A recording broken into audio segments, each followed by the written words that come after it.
The round of 64 is in the books, and we're recapping the SEC action. There were upsets, there were dominant performances, and there were some questions that were raised. Plus, the round of 32 gets started Saturday, and the storylines write themselves. Florida will be taking on the reigning champs. Two of the best big men face off, and Hall of Fame coaches collide. Welcome to the madness.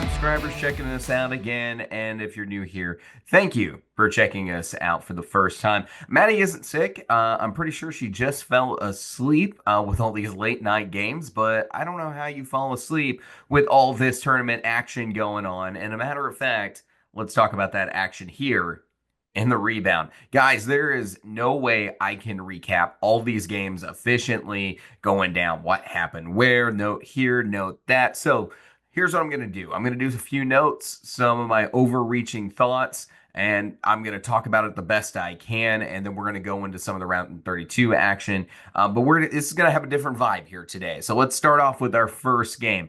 Hall of Fame corner gives us a win for the Razorbacks, 79-72. What a big night for the Razorbacks and their fans. This was a great game where Arkansas established they were the more dominant team quickly in this game and took control. They were incredibly efficient from inside all through the first half, whether that was driving inside with DJ Wagner and some of the other guards or the exceptional play off of Jonas Adu. But then Kansas in the second half put on a zone on Arkansas, and that gave them fits, especially because zone is just something that just would not necessarily have popped up in the scouting report when facing Kansas.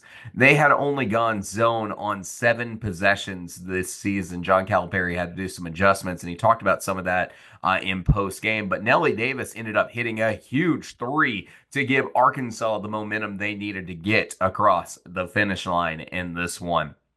Look, John Calipari warrants criticism for this season and how he's constructed the roster, how this team came out so slow in SEC play. But with all these injuries and the fact that no time this season was this team really 100% healthy, and they're still not 100% healthy, I think it's something to take note of. John Calipari has done a very good job navigating this team to the tournament, to winning a game in the tournament, and now sitting on a chance for the biggest win of the season right now and a chance to get into the Sweet 16. They'll have St. John's next. Yeah, we're going to talk about that just a little bit more with these storylines that are coming up. Let's go to the next one. One of the most popular upset picks in this year's tournament was Yale, who returned key pieces in their upset of Auburn last season, but Texas A&M refused to be a part of any of that narrative. Aggies get the win here over the Bulldogs,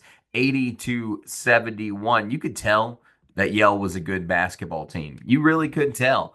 But Texas A&M came out and played some of their best basketball of the season. Now, we told you before, this team can't shoot, and they didn't change that narrative at all in this game. They shot 24% from 3 in this game, but where they got the job done was on the inside. And at no surprise, they had 37 rebounds in this game compared to Yale's 29. And then again, you take a look at it, the Aggies absolutely won the battle on the offensive glass, and then were +4 on the defensive boards, and they had +3 blocks as well with a lot of rim protection. The team that was just simply a little bit bigger, a little bit more efficient, ended up winning the day. They also forced Yale into some very inefficient shots out there in no man's land from the short corner and then away from enough different areas in the mid-range. While Texas A&M found the most efficient shots they could, almost all their points coming from the paint and around the three-point line.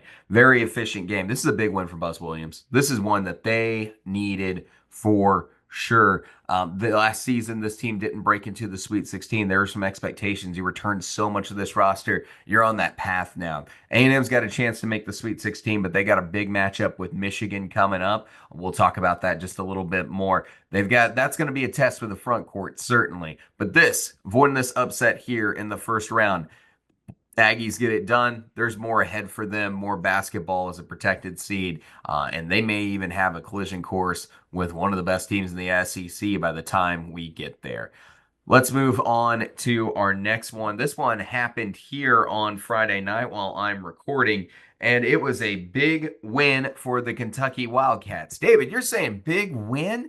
Yeah, because it's been a minute since we've seen Kentucky just go out and win comfortably in the NCAA tournament against a mid-major opponent. Yeah, Mark Pope tonight got his first win as a coach in the NCAA tournament. As Kentucky beats the Troy Trojans 76-57. I'm getting a little tongue-tied there. My bad. Where Kentucky was excellent. The three-point shooting was great. They go 10 three-point field goals made at 38.5%. Key area there because you knew you were going to outshoot Troy and your efficiency numbers. Troy tried to keep pace a little bit as they hit 8 threes in this game. Way less efficient, 25%. Really felt like Troy needed to go inside a lot more in this game because that's where they're the better team. But just where they're at their best, but just no way was that happening for them. The key star for Troy was held to just 12 points. Connor Ray, 4 rebounds, 4 assists. He goes negative 20 in this game. Really excellent performance for Kentucky. Some standouts as well. Take it away. 20 points, 8 rebounds, 6 assists, plus 20. Andrew Carr, when Troy was out there trying to break into their game plan early into this game, Andrew Carr was out there providing that rim protection, and he had a really good defensive game as well. Comes out with 13 points, 2 rebounds, and 3 assists and 3 blocks in this game. There's that rim protection I was talking about and really needed. Lamont Butler didn't put up a point in this game, but goes plus 22 in it in 25 minutes. 2 rebounds, 3 assists, and 1 block on the night. Good performance from him. Can't wait. You want to see him bust out just a little bit more, but he was a guy that you certainly would not turn down the efficiency numbers he was turning in for you. Brandon Garrison in this one, also in the front court, 13 points, 6 rebounds, 2 assists, and 2 steals, goes plus 9. Yeah, there was some good moments all around on this one, but I would have to say Tego Away and Andrew Carr were the big highlights here. Kentucky's nightmare is over here in the first round. The mid-majors disasters is kind of take a little bit of a backseat at the moment, but there's more on the way. They've got a great matchup with Illinois and Brad Underwood coming up next here in the Midwest region. You guys can check out my more in-depth analysis on Brad Underwood's offense in that Kentucky video. I'm providing the links to those here in the description on things like that. I drew out a lot of the plays and things like that Brad Underwood operates out of the spread offense. You guys can check into that a little bit further, but we're going to talk about that game just a bit here too. So North Carolina came out red hot from the first 4, but on Friday, Ole Miss made a statement early in this game and almost gave it up, right? In the first half, Ole Miss put up 44 points and held North Carolina to 26. It looked like a return to the mean after UNC was so hot when they played San Diego State. But the Tar Heels came back just a little bit, put up 38 points in the second half, but Ole Miss sat there defensively, took enough boards, made enough shots, just kept that comeback at arm's length and held on to win 71-64. Great performance from Dre Davis. Really good performance from Sean Padula as he picks up 20.6 rebounds, 5 assists, and 2 steals in this one. Brakefield also picks up 12, and Morrell has 8 himself. Guys, there's something to be noted here. Chris Beard may here in his second year at Ole Miss be leading this team to their greatest season in Ole Miss basketball history. For y'all who don't know, would anyone like to take a guess for how many times Ole Miss has been to the Sweet 16? The answer is 1 time in 2001. They've made the tournament 10 times. Mission accomplished now, putting that on the box. They're now a win away from tying their all-time best in the NCAA tournament. Yes, this team doesn't have the conference record that 2001 team did, but look at the difference in the fields. Certainly, this is a much better SEC, and Ole Miss takes away a sixth seed in the NCAA tournament throughout the course of this season, gets a win here against two blue blood programs now this season in Kentucky and North Carolina. They're one win away from a Sweet 16. And who knows? They might get their first Elite Eight this season if the cards fall in a certain way. They've got a huge matchup with TJ Otzelberger and the Iowa State Cyclones coming up in their way next. But it's a test. The road to Atlanta is sitting right in front of them if they want to go to the Sweet 16 or a little bit deeper. We'll keep an eye out for them. Really good game for Ole Miss. And yeah, they're on the cusp of history as they keep moving forward. So, guys, I'm not going to just sit here and rag on the losers. There's no point in you listening to that because next year's team is going to be mostly different anyway. Things are going to be a little bit different and whatnot. So, I'm going to take a little bit different stance in the way that I look at the games that the SEC teams who lost a game here in the NCAA tournament kind of finished up the year, what they got to look forward ahead, what this loss actually means, or this game in the NCAA tournament actually means to them. I'm going to start that out with a perfect case and scenario here, and that's the Missouri Tigers. Now, Missouri fell to Drake 67-57. Really tough matchup. And at the end of the day, what I'm going to say about this game is that Missouri fell into a Drake basketball game. This is the slowest team in college basketball, and they are a good basketball team. They were ranked in the top 25 at one point this season. But when you fall behind a Drake and you get a double digit, a 10-point deficit put on you, that can feel like 20 and because of the rate that they play, and they really can affect your efficiency numbers because you're not in rhythm. Missouri fell into that kind of game in this one, and that's what got Drake to win this game 67-57. Just a night where Missouri's offense wasn't clicking on full cylinders, only 33.3% from the field, and then 25% from three. They only got up 16 threes in this game, whereas Drake, super efficient playing the game they wanted to play, 54.3% from the field, 50% from three. Ugly team for the free throw line, I will note. And Missouri, they made a push in this game, almost came back and won it, had the crowd behind them at the end. Drake just found a way and reacted to the punches, the comeback punches that Missouri was landing. They found a way to the finish line and got this win. But let me tell you something. This loss does not define this Missouri team. Yeah, it stings. Yeah, it's a loss to a mid-major. It's a little bit upsetting. Dennis Gates still hasn't taken the Tigers to the Sweet 16 yet, but it does not define this Missouri team. Think about where this team was last year. This team had no wins in the SEC. They looked like an absolute disaster. They were losing games they shouldn't lose, bad games, and they completely turned it around this year. They brought in an outstanding freshman class that you get the opportunity to build off of going into next season. You brought in some really good recruits. You fought through the SEC. You got a bye in the SEC tournament. You did so much better this year instead of playing on Wednesday night sadness. Missouri had a good year, and then they ran into a very good basketball team. This loss does not define what Dennis Gates and this Missouri program was able to accomplish this season. They did a great job. They assembled a great team this season, and I think they delivered a very good product for Missouri fans this year. I think they're just ended up in the wrong opponent, got a very tough draw in the NCAA tournament, a team that is not to be underestimated in this field.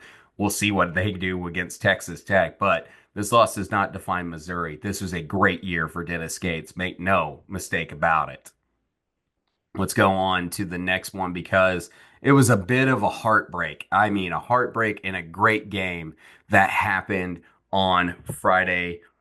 I'll call it afternoon, but it was morning. It was still 11 a.m. when this game started for us on Friday here in the Central Time Zone.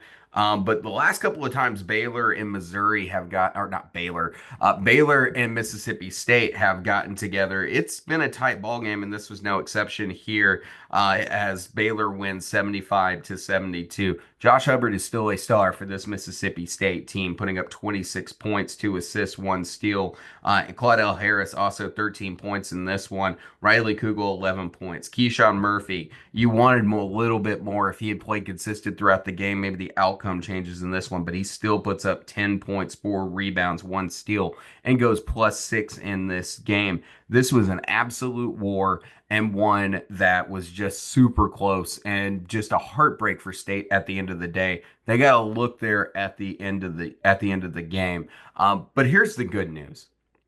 Chris Jans still has this Mississippi State team moving in a positive direction. Yes, you're still looking for an NCAA tournament win, but this team has shown that they are still right there.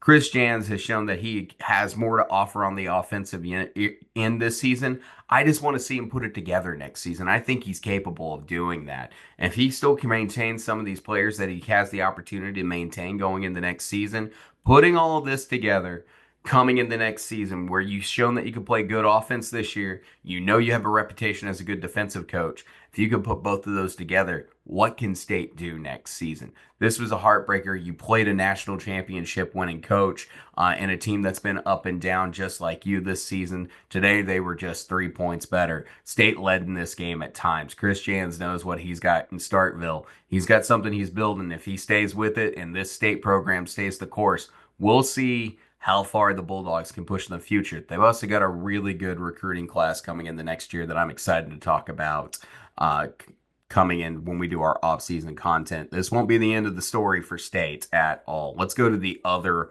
Bulldogs because yeesh. Yeah, Georgia had a very bad basketball game against Gonzaga, and I mean one that you turned on for about 30 seconds and it did not matter. Death, taxes, and somehow Mark Few finding his way to win a game or two in the NCAA tournament seems to be the constants in life as Gonzaga wins 89 to 68. And folks, it wasn't even that close in the first half. It was a dominant performance from Gonzaga. One that I am just wow.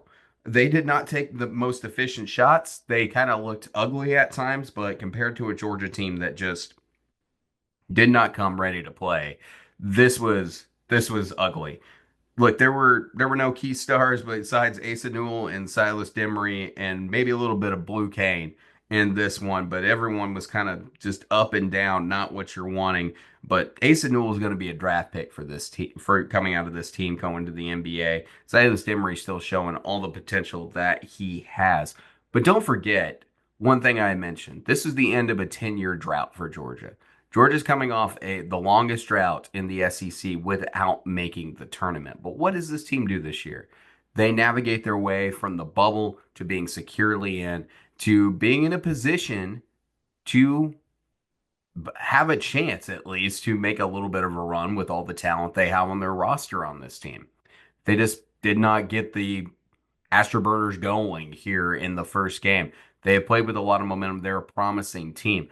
Watching what we need to watch what happens with Mike White this offseason and how much of the talent he can retain.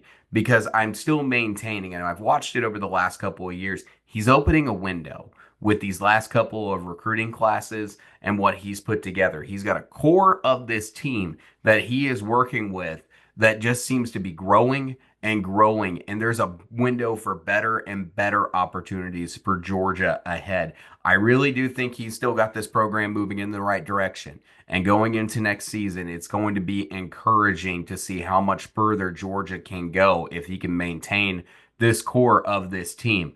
That's the thing to keep an eye on. There's still promise in this Georgia team. They have a bright future ahead. This was just not the game. This was just not the result they wanted. They can be better than that, I assure you. Let's go to the next one because Oklahoma took on the champs, and the champs were challenged absolutely on Friday night, late into the night. This is one of the last games I watched. I watched about everything I could. Don't get me wrong. I actually watched the end of the other two games. So this is the last game I watched in full here. And Oklahoma, they came out of the second half And everyone on TBS or whatever station it was on, TNT, whatever, was talking about like, yeah, Dan Hurley's gonna lay it out on them. Like, if he's gonna figure out this offense coming into the second half. They're gonna get this thing resolved. Just not the case, really. Oklahoma took the fight right to them, and at one point, it really looked like Oklahoma was going to come back. These two were square pretty much the entire time. 6 point difference in the first half, 2 point difference in the second half, and Oklahoma had the lead in the second half, where it looked like, oh boy, did that just happen? Because it had been a long time since Dan Hurley trailed in an NCAA tournament game, given his runs the last 2 seasons. Oklahoma was darn close to pulling it out against UConn in this one. Just not enough. Just not enough. And when you got Jeremiah Fears, who's playing a pretty good basketball game, but he's the only one who's taken it to that level. He had 20 points, 5 rebounds, and 4 assists and 2 steals. You just need someone else to step up because Muhammad Wagi was giving his best out there. He had 12 rebounds, 9 points. Jalen Moore, 13.7 rebounds. Those guys coming together really started making the push, but it was just they just needed a little bit more from guys like Duke Miles and Kobe Elvis. The good news is that the goal really this season was for Porter Moser to make the NCAA tournament. That's what I've been hearing over and over again. And I think it's encouraging for what's happened here for Sooner Nation. Porter Moser is going to be able to sit for another season in Norman, continue to build this team and what he's got going on, and see if he can't put some more success together coming into next year. This team will be good at some point, and I think he's still going to grow it a little bit more. We're going to see what happens in the future because Porter Moser is a good coach. He's got a great opportunity here in the transfer portal with a little bit of excitement now and a little bit of momentum for getting this team to the NCAA tournament. That was the goal this year. Mission accomplished for Porter Moser. Vanderbilt also, Mark Byington's first year can be considered nothing but a success. At one point, Mark Byington should have been considered the SEC Coach of the Year, but just the finish and, of course, the dominance from Bruce Pearl through in Auburn just really kind of set them apart. But at the end of the day, they fall short as well to St. Mary's 59-56, but they gave them a fight, especially in that first half. Vanderbilt looked like they had all the momentum until about like 2/3 through this game. And then that's when St. Mary's really changed the dynamic on them. When it really comes down to this game, take a look at the rebounds.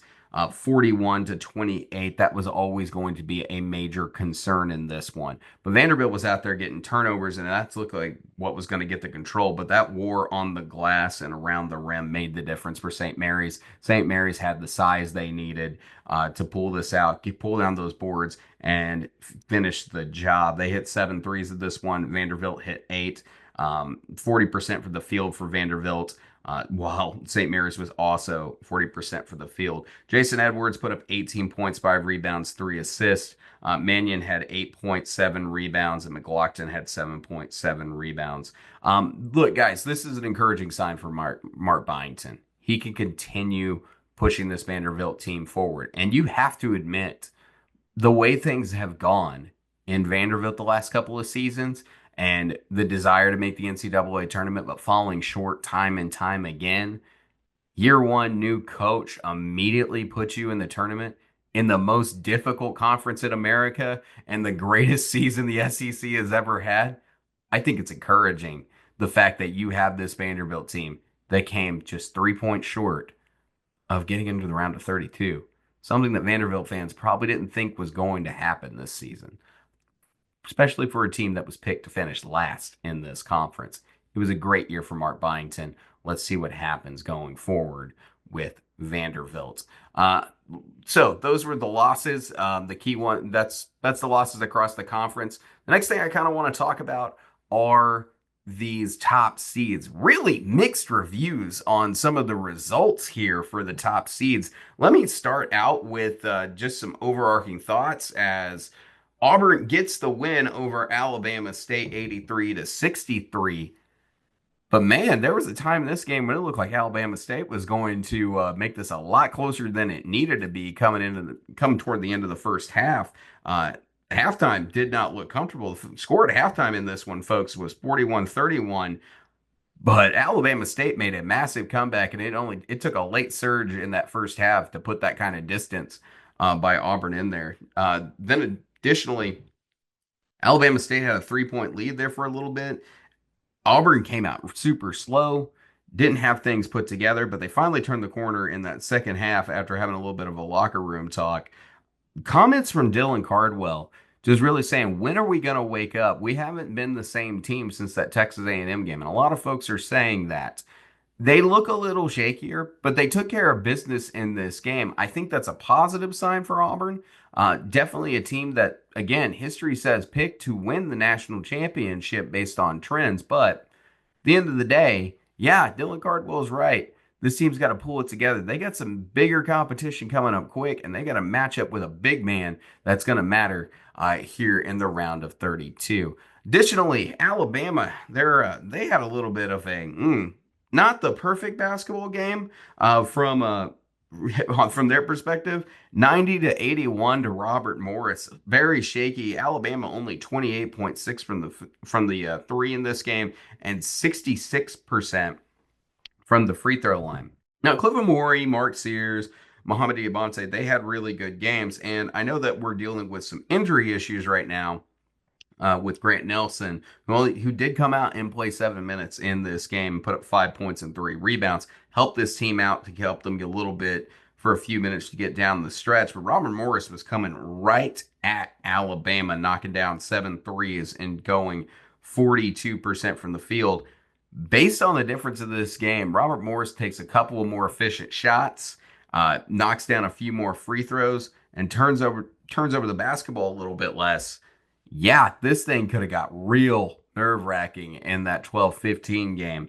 Alabama's got a tougher test ahead. Oh boy, as they face St. Mary's in the next round. We'll find out what Alabama's got gas in the tank. I'm going to be doing the breakdown on Alabama if they survive that St. Mary's game and one of our weekly previews for the Sweet 16. That's the plan, but we'll find out. They should be able to handle it. They got some tougher tasks ahead. Need to be a little bit more throttled down. But the biggest thing for Alabama right now is they need to get Grant Nelson healthy, one of their key scoring pieces. Tennessee looked good. Tennessee got in. The whole world got introduced to Chaz Lanier from the folks who were outside the SEC world on Thursday as they beat Wofford 77-62. Chaz Lanier goes into this game and puts up 29 points, 5 rebounds, 2 steals, goes plus 17 for the night. Really big night for him. Tennessee just was on cruise control pretty much the whole game. Not the most dominant score you'll ever see, but a dominant performance from Tennessee. Wofford never got the opportunity to lead in this one. Tennessee probably performed better out of the two seeds, if you will. Meanwhile, Florida also on absolute cruise control, 95-69 against Norfolk State. Florida's looking the part, folks. They are really looking the part. And one thing that I will note that they just need to continue to tighten up on is their three-point shooting, going 31.3% in this game. They did knock down 10 threes, but like we mentioned, 36% is that magic number that national champions over the last couple of decades seem to be hitting at.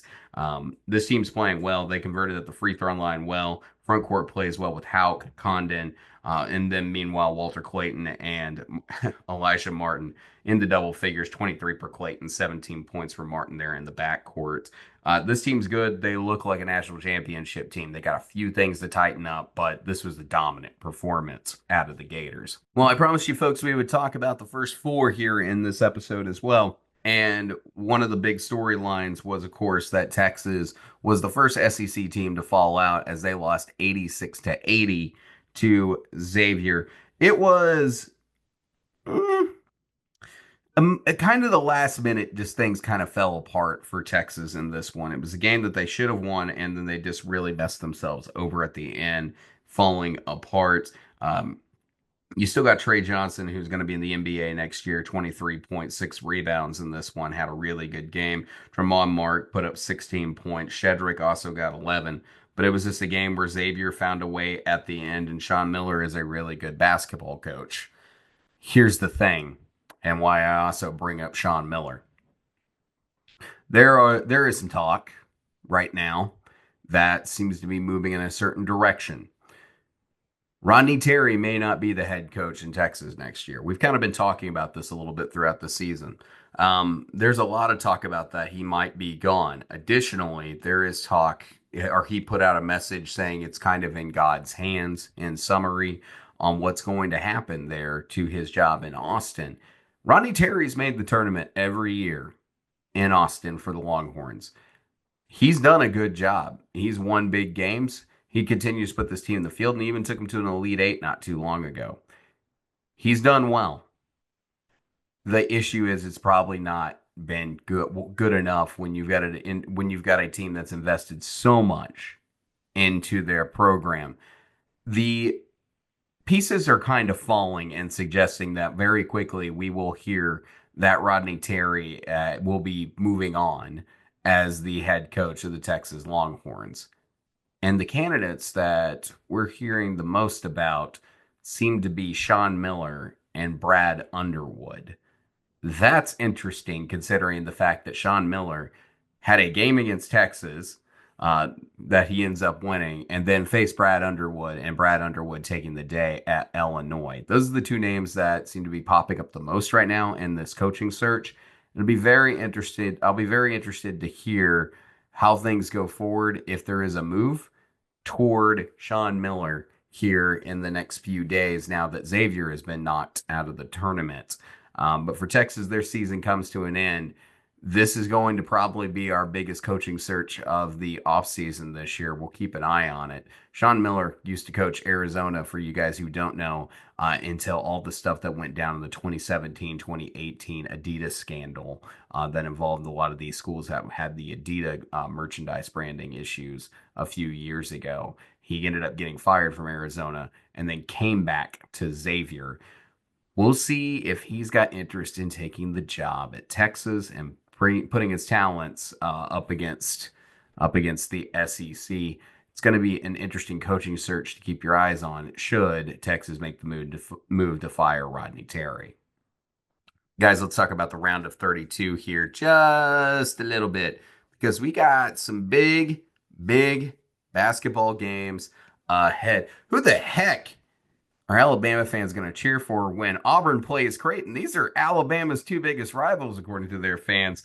This is going to be a huge game, guys. I'm not going to go super in depth with this one these games because there's just so much to talk about with the NCAA tournament.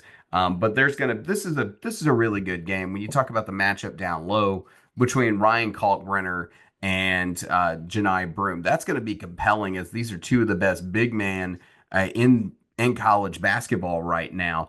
Very talented. And it looks like right now, especially after that performance against Louisville, that Creighton has slowly put things together this season. They had a rough start there for a little bit, losing 3 in a row back in November, dropped a few games here and there that maybe they shouldn't have in Big East play, especially that loss to Georgetown. But Creighton slowly put it together. They've continued to look a little bit more promising through as the season's gone on. And of course, they walked away with a huge 89-75 victory over Louisville.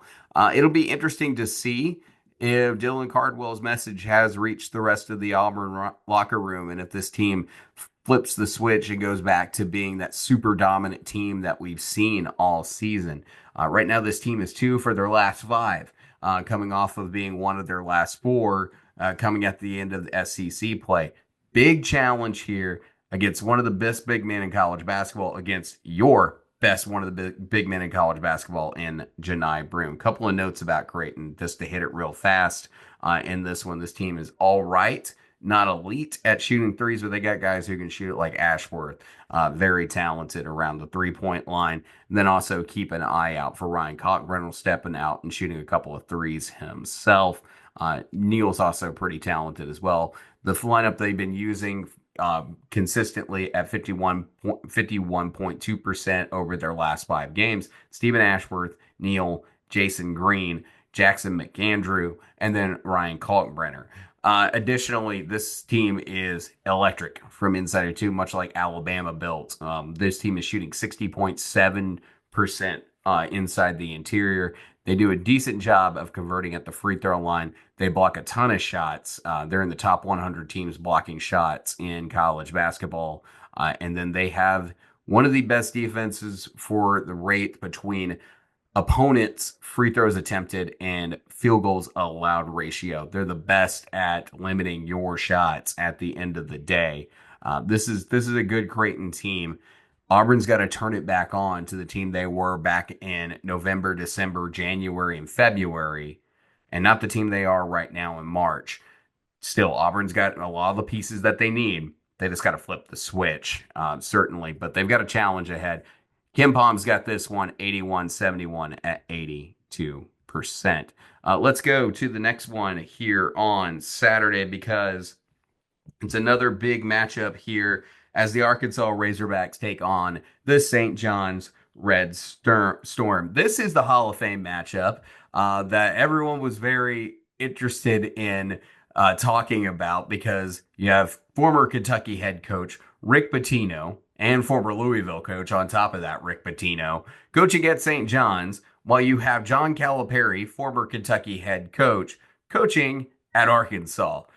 That is the craziest story. If you had told someone that 15 years ago, they would have laughed at you in your face. It's like you have an active imagination on who the coaches are going to be. This is going to be a defensive war between these two teams as we talk about two top 20 defenses in college basketball, and neither one's offense is inside the top 60 in college basketball either. In fact, they're only 8 spots different on KenPom on the offensive end, and Arkansas is the better three-point shooting team. That might surprise you, given that Arkansas is not an elite three-point shooting team at all, especially if you noticed that game against Kansas and how rough they were. There's some positives going for the Razorbacks.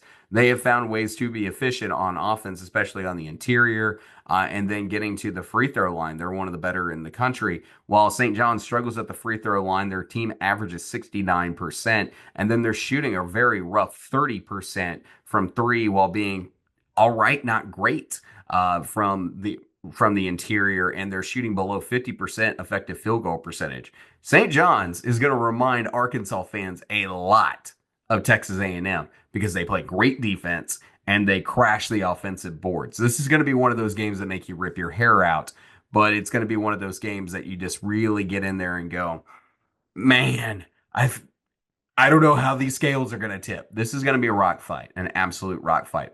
But one of the guys who Arkansas fans really need to pay attention to, who might tip the scales one way or the other, is R.J. Lewis, a 34% three-point shooter, and their number 4 man on this St. John's team with a lot of size at 6'7" and 215. There is also rumor that somebody might be coming back and would be a very good physical defensive matchup for him. But R.J. Lewis is on NBA level. Then we also talked about in our preview, I will link that in the description as well, for this weekend for Arkansas. Kadari Richmond, this guy is a mid-range specialist. He likes to do a lot of work in the paint. He can find assists in the paint. He's a tough player to go up against with a big frame at 6'6", 205. He's going to be their number 1 and then also slide into the number 2 spot for this team. The lineup that St. John's is using pretty frequently here is Kadari Richmond, Simeon Wilcher, Aaron Scott, R.J. Lewis, and Zuby Elijahfor. I keep messing that name up, but Rick Pitino is using that at 33.1% of his lineups. Now, I mentioned something also in that preview I want to clear up because Torres and a few other folks have talked about Rick Pitino not playing zone. I want to be specific. I don't remember exactly what I said, but it's matchup zone that he likes to run, not zone like Kansas runs. That's a different type of defense. So when he comes off that press, it's going to go into that 3-2 matchup zone, which is a zone of responsibility, but it's going to kind of look like man is how that works. They're going to be switching off the zone of responsibility on defense when they switch player to player. Is how that kind of works in a quick, easy explanation. So pay attention to that. That's going to be the defensive style. They're very good at it, and they're going to want to press you as well and force you into corners. They also do a little bit of run and jump and run and jump defense as well. St. John's a tough team to play against. Arkansas's biggest key to this game: how efficient can you be on the offensive end? And do not turn over the basketball. This St. John's team, very good at turning teams over. Top 33 in non-steal turnovers. And then they're in the top 25 in steals per game. And then they protect the rim very well as well. So pay attention to that and force St. John's to be that very inefficient offensive team that they are. And you got a recipe for chaos in the NCAA tournament. We'll find out how that one goes. That's going to be an interesting game there on Saturday afternoon. Let's keep going here. Texas A&M faces Michigan. We know Texas A&M is a good front court team. They love to fight on the boards. They're also a team that has a very inefficient offense at times, despite being in the top 50 in KenPom. They're a team that just does not take effective shots. They cannot shoot from deep. A lot of red pops up on Texas A&M when you pull up their stats on KenPom, and they really show you the difference. Again, it's the offensive rebounding and the defense that makes up the difference for Texas A&M as they take on a Michigan team that is going to be very difficult for them to deal with. Michigan can be very good from the inside. From two, they're in the top 15 from the interior. And then additionally, this team can shoot a lot better, or a little bit better, I should say, than Texas A&M is behind the 3-point line. But a couple of guys you definitely want to keep your eye on: Danny Wolf and Vlad Golden. These two are insane in their game. There's 14 feet of difficulty when you talk about two guys who are shooting 34% from three and 35% from three, both 7-footers. And then additionally, they don't mind running the pick and roll with each other. Vlad Golden's also a very good rebounder, and these guys are major contributors for this team, being involved in over 25% of the possessions for Dusty May's team. The place that Texas A&M is going to find success is in the backcourt, because when you look at Trey Donaldson, Reuben Jones, and Roddy Gold, Texas A&M has a good enough backcourt to kind of run with these guys. Except you're going to see some more knockdown shooting out of Trey Donaldson, who's shooting 38% from deep. But he's not going to be the most elite facilitator and point guard for this team. Kind of pay attention to those things. See who's winning that battle between Zurich Phelps and Wade Taylor and the Michigan backcourt. That'll be the tilt one way or the other. But this is a tight game here on KenPom.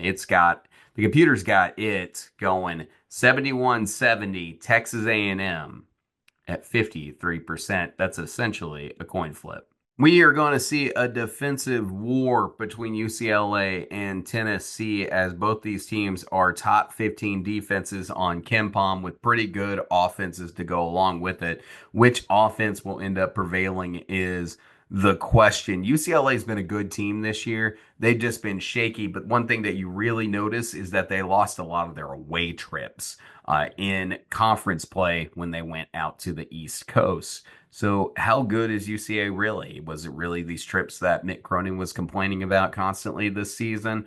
Or are they a team that does not thrive in neutral site and road environments? We're going to find that out just a little bit. But this team has beaten some really quality opponents like Gonzaga, Wisconsin, Oregon, Michigan State. They've done really well this year, and they just got done obliterating Utah State 72-47. Couple of players to keep your eye on here: Sebastian Mack, Sky Clark, Kobe Johnson, Eric Daly, and that's going to be pretty much your core there for UCLA. Sebastian Mack, one of the major contributors for this team, shooting 31% behind the arc. Tyler B getting out there 40% from the 3-point line as well. Kobe Johnson, 36%. You're going to have to play some really good perimeter defense in this game if you're Tennessee. This UCLA team, they're shooting a shade under that magical 36% mark at 35.4%. Offensive consistency. We've said it a lot for Tennessee this season. This is going to be a tough matchup. KenPom's got this one going to the Vols 67-62 at 66%. I'll be interested to see the offensive game plan from Chaz Lanier and what kind of night he has, and especially the floor general himself, Zakai Ziegler. Want to see that. But yeah, make no mistake about it, defenses. That's going to be the selling point in this one. It's probably going to be one of the ugliest basketball games in the round of 32 between two elite opponents. And like I said, the storylines write themselves. Rick Barnes even said that he probably was going to go to UCLA if it wasn't for some money issues and some contract issues over Tennessee. Just makes some weird storylines the NCAA tournament. Just finds a way. Sunday, guys, we got four more games to pay attention to. That's right. SEC advanced over 50% of their teams if you didn't pick that up. Florida takes on the champs, UConn. Here as Dan Hurley continues to try to push his team forward. But Florida, they've got the pieces for sure. They're still just a hair under that 36% mark, as we mentioned from three. UConn, though, as a 3-point shooting team, also shooting 35%, but they give up threes like crazy, holding teams well higher than the national average from behind the arc. They're one of the 230th downed 3-point defenses in the country. They also allow teams to get at the free throw line.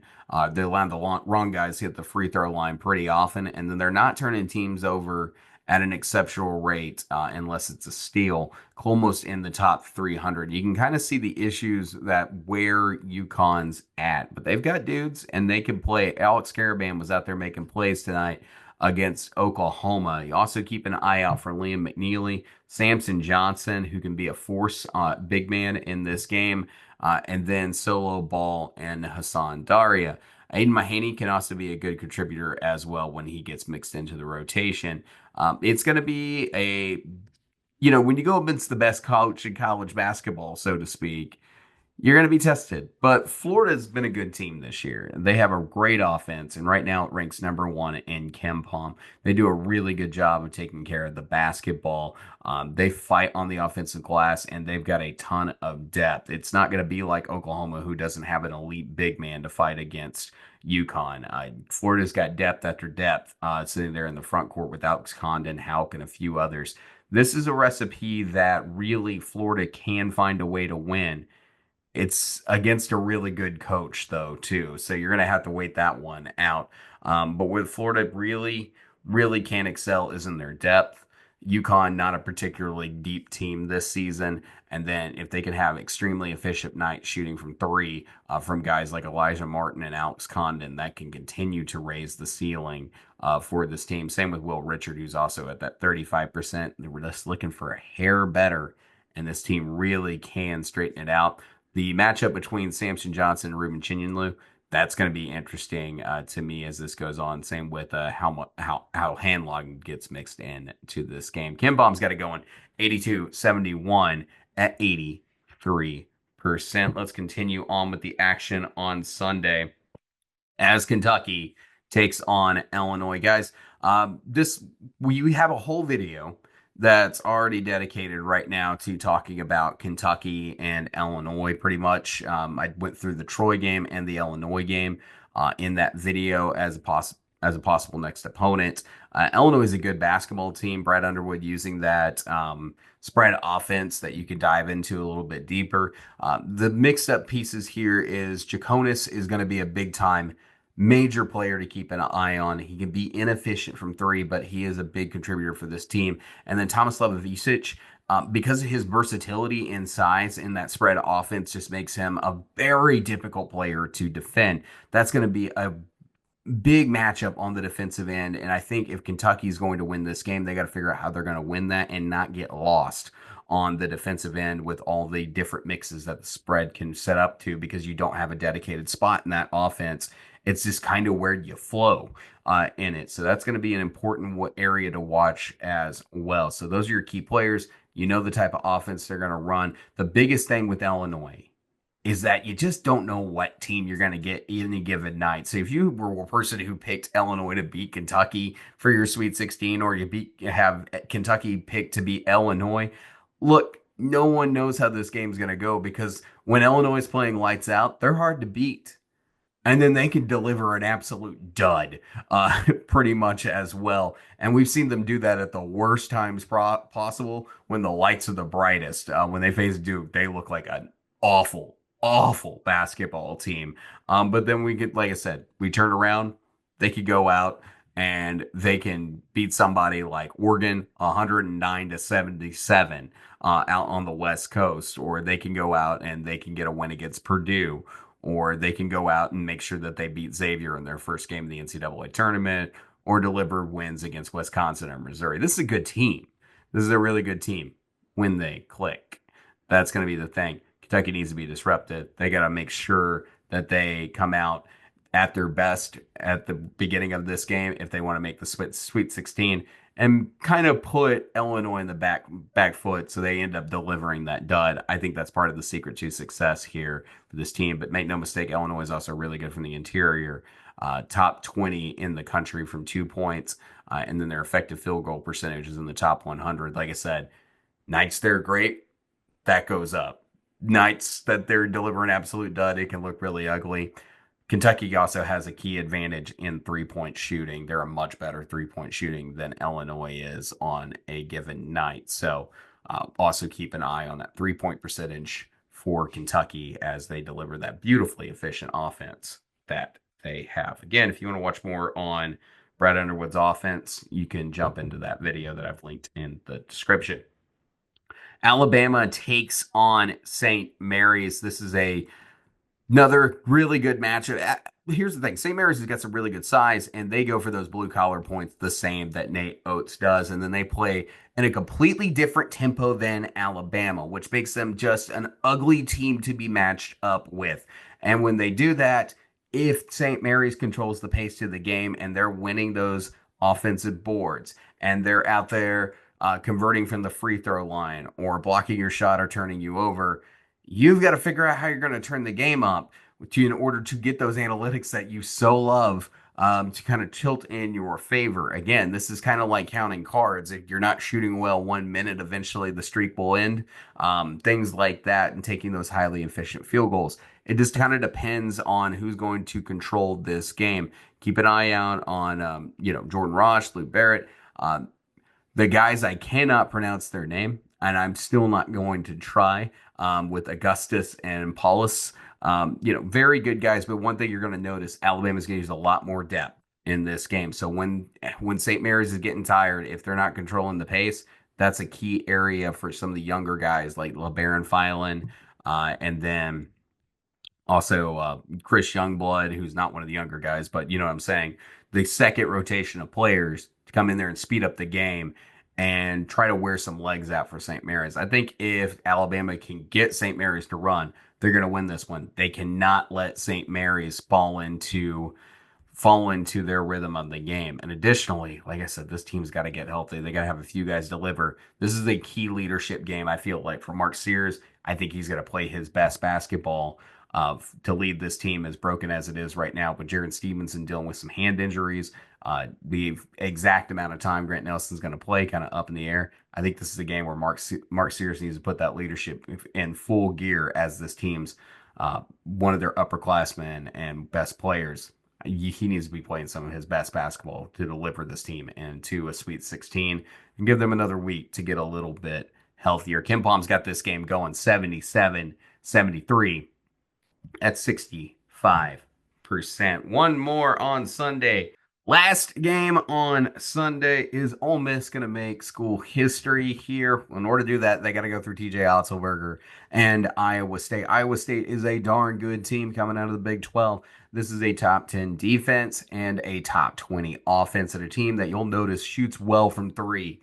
It is really good from the interior on two and converts at the free throw line. With most teams in the country, they're really good at non-steal turnovers, and they provide a little bit of rim protection too. Now, this team has had some up and down moments, especially right now, dealing with some of the injuries that they've had. They can be a little bit better, but it's just going to be are they at full strength? Are they 100% right now? That's kind of the thing that's holding them up.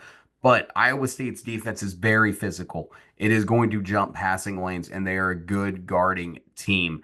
They are going to make you try to get in try to get out there and panic just a little bit, and then they are going to try to win the glass. This team is in the top 100 in defensive rebounding percentage, or excuse me, in allowed percentage of offensive rebounds, and then they are good on the offensive glass as well. So they do a really all around good job on the glass, one way or the other, trying to end those possessions and take over those possessions. They do a pretty good job on the points distribution, except they try to get a little bit more twos than threes than the national average right now. But they also do a really good job of getting the free throw lines, drawing that contact, and getting out there and converting from the free throw line for those untimed points. This is going to be a matchup with a coach who is absolutely on the rise there at Iowa State. And if he ever leaves, he's going to end up taking a big time job. But history is never comes easy, does it? These key magic moments. So for Ole Miss, this is a game that they need to shoot well. They have to take care of the basketball, which has been one of their biggest factors for them. They are a very good team when it comes to taking care of the basketball. And then they have to find efficient points one way or the other. The 3-point shooting at time has been a little up and down. The front court has got to step up for Ole Miss. We know that the guys who are playing well, like Brakefield and Dre Davis and Malik Dia, they contribute. They absolutely contribute. They got to take it to one level further, especially in rim protection and on the glass, because you cannot let Iowa State bully you on the glass in this game if you're going to get to Atlanta. KenPom has this game going 75-71 at 64% going to Iowa State. Hey guys, thank you for checking out this video today. I greatly appreciate it. If anything feels off today, or David, you should have talked more about this, or David, I don't like that you said this, or this fact was just a little iffy. Understand it's 1 a.m. in the morning right now, please. And that it's been a weird day for me personally today. So I've been trying to keep my notes as clean as possible. But I hope I delivered a good product for you guys today. If you checked out my Kentucky video, you know my dog had surgery. That was kind of part of the weirdness today, and what kind of threw me off is he had surgery this week, and then he had to have another surgery apparently. So glad he's okay. He's doing all right now. Again, he's coming off anesthesia again. So, but yeah, guys, if you have not already, please like and subscribe to the Hoop Southbound Show. Next week, we will have a late show after the round of 32 that'll either come out early Monday morning or very late Sunday night. And then additionally, on throughout the week, just like I did this week, I'll do a couple of videos for a few teams as we look at their Sweet 16 matchup and their possible Elite 8 matchup. We'll take a good look at those and kind of do some notes and some deep dives into the playbooks and things like that and tendencies. So be on the lookout for those. Those are really fun for me to create, especially this time of year where I can be like laser focused on one or two teams and really some difficult matchups and some fun playbooks to break down, some big time playbooks that have a lot of film out there. So those are fun videos for me, so I hope you check those out. I know Arkansas fans enjoyed it this week, and Kentucky fans, and I gave Mississippi State fans one. They probably are not interested now in the Duke breakdown that I did, but whoever faces Duke next, I'll show you again how that all that stuff in John Shire's playbook works. But if you have not already, please like and subscribe to the show, and I will see you guys in the next one.